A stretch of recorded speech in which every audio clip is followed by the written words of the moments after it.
everyone! Welcome po sa aking channel at sa mga hindi pa po nakakilala sa akin, ako po si Joy and today's video gagawa tayo ng affordable DIY setting spray. So please keep on watching. So guys, ipapakita ko po sa inyo yung mga tools na kailangan natin sa paggawa ng affordable DIY setting spray. So ito po yung first is yung ating teaspoon, empty bottle, water, pwedeng inumin, basta malinis na tubig, ating pure glycerine. So wala po tayong embudo kaya manual na lang yung paglalagay natin. So yun. So guys,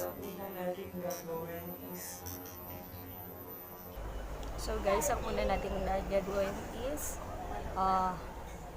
maglalagay tayo ng pure glycerine sa ating teaspoon, 1 teaspoon, and then pupunuin lang natin siya. So yan po. And then next, ilalagay po natin siya sa empty bottle. So yan. So pwede naman pala siyang ilagay kahit walang embudo. Yun. Ayan. Ito siya guys. And halu-haluin lang natin ng konti. And then next, maglalagay po tayo ng water. Mga kalahati lang po yung ilalagay natin. Yan. So yun guys, off cam ko na po nilagay yung water kasi medyo natatapon siya at medyo mahirap siyang ilagay kung wala kang embudo. Ayan. By the way guys, ang itatagal lang po nito is 5 days to 7 days. Tatlong brush.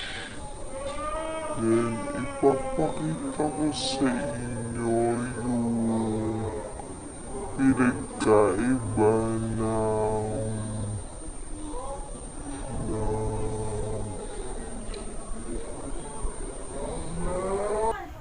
Ipapakita ko sa inyo kung ano yung pinagkaiba ng merong setting spray at yung walang setting spray. So, yun guys. So, ito po yung walang setting spray. Ito po. Ito po side na to. Walang setting spray. So, ililip natin siya sa dito. Color nito.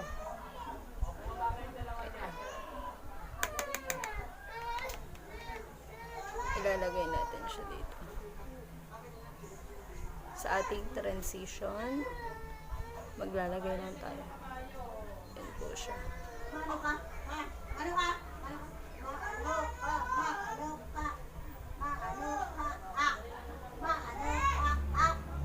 Ayan po yung itsura niya. And then, ito po yung brush niyan. And then, sa kabilang side naman po, maglalagay tayo ng transition na may DIY setting spray.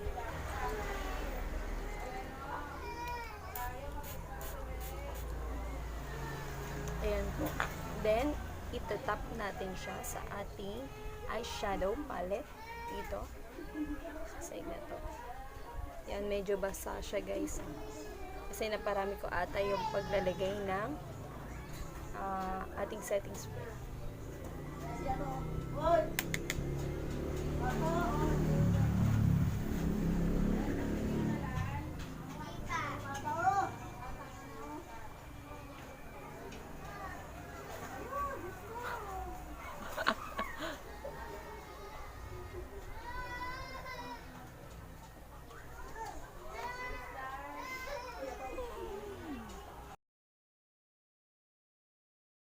Guys, medyo malayo kasi masyado siyang basa pagka masyado malapit yung spray natin.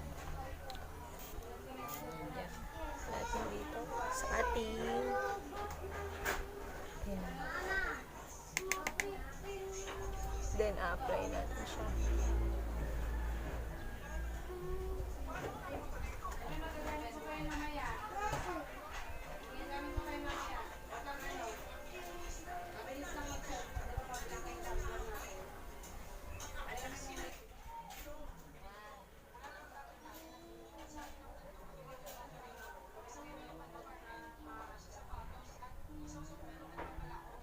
siya guys. Kita nyo naman din.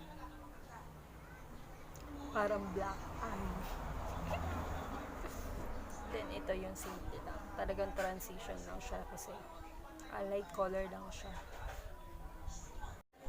And then next guys, maglalagay tayo ng ating outer B. Ito, dito tayo mag-start. Ulit.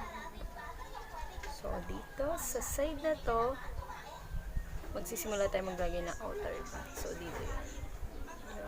Then dito. And then dito tayo sa medyo dark color. So, apply.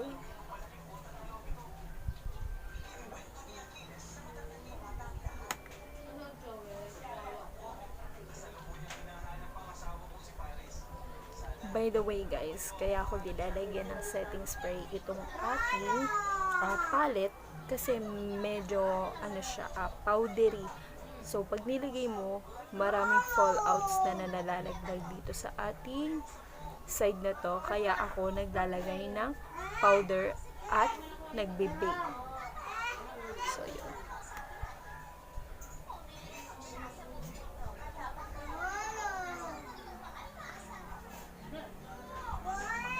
Yun guys, diba? Okay siya. Okay naman siya. Sa kabilang side naman tayo.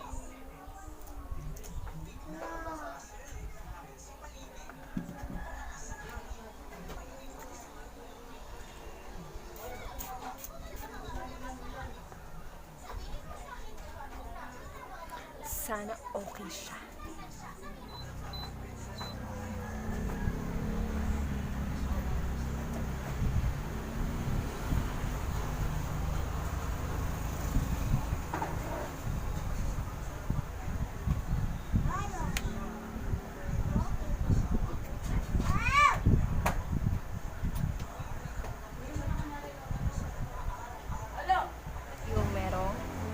Setting spray. So, kita nyo naman guys yung pagka-pigmented ng ating eyeshadow kapag ka-sprayan siya ng setting spray.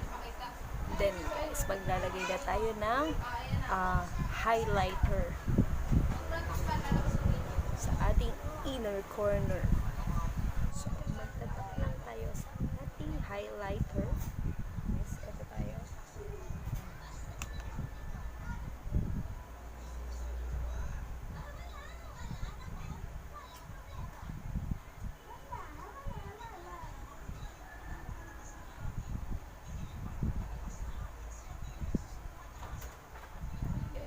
So, yan yung itsura niya.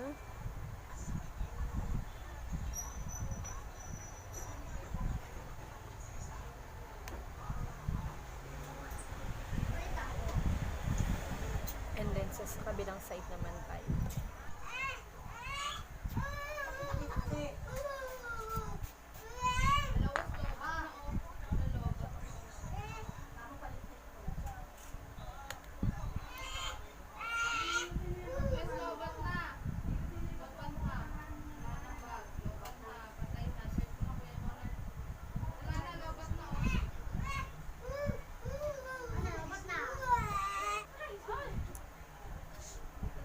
Ayan guys, so kita nyo naman guys kung ano yung pinagkaiba nila.